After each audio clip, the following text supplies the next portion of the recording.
Hello guys, welcome back to my channel. This is free biology and English. और आज मैं जो chapter समझाने जा रहा हूँ वो है चैप्टर नंबर 5 बायोलॉजी का, principles of inheritance and variation.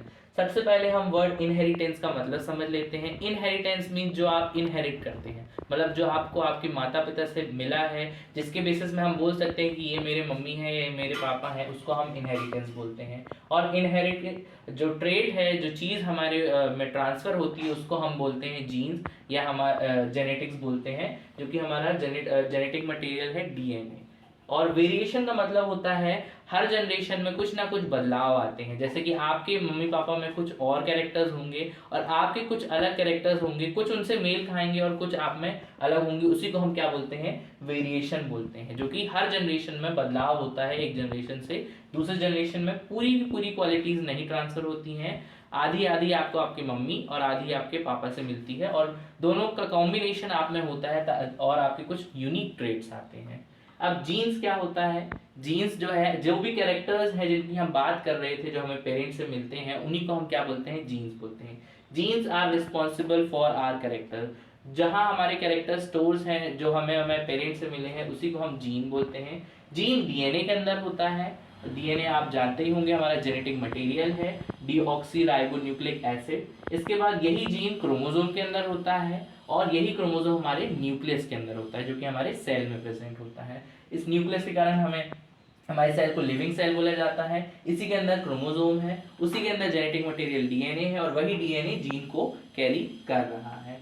अब जीन जो होते हैं वो हमेशा पेयर में प्रेजेंट होते हैं। कोई भी जीन अकेला नहीं होता, हमेशा उसकी एक पेयर होती है, वो किसी दूसरे जीन के साथ हमेशा एसोसिएटेड होता है। इसी को हम अलील बोलते हैं। Pair of gene are together called as allele. इसके बाद लोकस, जो कि पॉइंट होता है जहां डी, अभी हमने पढ़ा कि जीन डीएनए के अंदर होता है। अब जो हमारा डीएनए है वो बहुत लंबा होता है, और हर जो पार्ट है डीएनए का वो फंक्शनल नहीं होता है।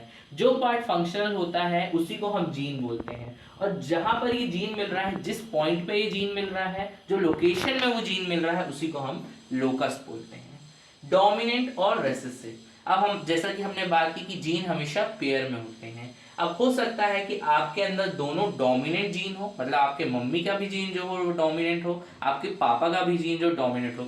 मान लेते हैं केस की, जैसे कि पापा और मम्मी दोनों का रंग क्या है? सफेद है। तो हम उस दोनों के रंग पे ही आपका रंग आया है, तो उस वाइट कलर को हम डोमिनेंट मान सकते हैं। हो सकता है आपकी मम्मी का कलर काला हो और आपके पापा का कलर गोरा हो, और आपका कलर गोरा आया है। दैट मीन्स जो डोमिनेंट वाला ट्रेट था वो गोरा कलर, वाइट कलर जो था वो डोमिनेंट था, और काला कलर जो था वो रेसेसिव था। डोमिनेंट जो सामने वाले को दबा देता है, सप्रेस कर देता है, उसको हम डोमिनेंट जीन बोलते हैं। और जो दब जाता है या जो अपने आप को एक्सप्रेस नहीं कर पाता है, उसको हम रेसेसिव बोलते हैं।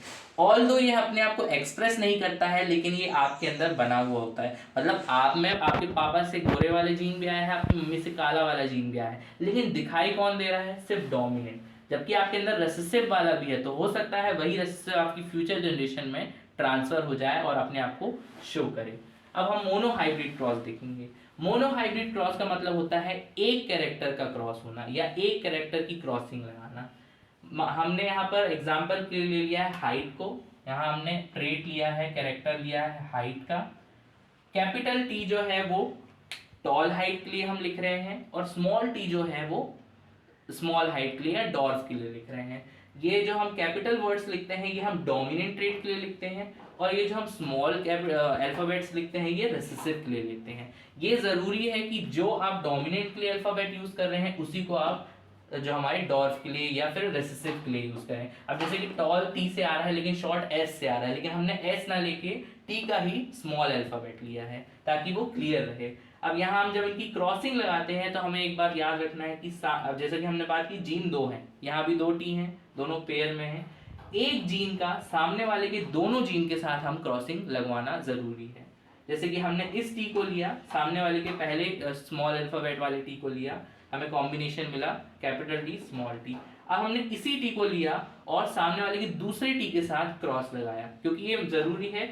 जो हम एक प्रोबेबिलिटी निकालते हैं, एक जो हम प्रिडिक्शन निकालते हैं, वो कोई सा भी ट्रांसफर हो सकता है, या तो ये टी भी ट्रांसफर हो सकता है या तो ये टी भी ट्रांसफर हो सकता है। सिमिलरली इस पेरेंट में भी ये टी भी ट्रांसफर हो सकता है या ये टी भी ट्रांसफर हो सकता है। तो आप देख सकते हैं कि जो कॉम्बिनेशन है वो सारे एक ही जैसे आए हैं, क्योंकि यहाँ एक डोमिनेंट पेरेंट था और एक रेसेसिव पेरेंट था। जो इनके कैरेक्टर होंगे वो सारे जो हमारे सारे चिल्ड्रन हैं सारे टॉल होंगे। क्यों? जैसा कि हमने बात की, डोमिनेंट वाला हमेशा रेसेसिव को दबा देता है। अगर कहीं भी डोमिनेंट ट्रेट है तो वही अपने आप को शो करेगा। सपोज अगर यहाँ डोमिनेंट नहीं होता और यहाँ एक और स्मॉल टी होता, तब ये वाला जो चाइल्ड है या ये वाला जो प्रोजेनी है ये शॉर्ट हाइट वाला होता, क्योंकि यहाँ दोनों रेसेसिव है, कोई डोमिनेंट ट्रेट नहीं है इसको दबाने वाला। रेसेसिव तभी अपने आप को एक्सप्रेस करेगा जब डोमिनेंट एब्सेंट हो, अगर डोमिनेंट प्रेजेंट है तो हमेशा डोमिनेंट ही अपने आप को शो करेगा। ये था मोनोहाइब्रिड क्रॉस। और होमोजाइगस किसे बोलते हैं? जब दोनों जीन एक जैसे हो, मतलब अगर दोनों डोमिनेंट हो तो उसे हम होमोजाइगस बोल रहे हैं। जैसे दोनों रेसेसिव हो तो होमोजाइगस, होमो मीन्स सेम, दोनों सेम टाइप के ट्रेट है।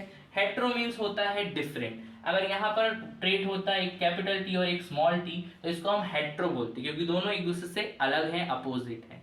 तो ये था हमारा starting of the chapter principle of inheritance and variation. आगे हम पढ़ेंगे dihybrid cross. I hope this video help you.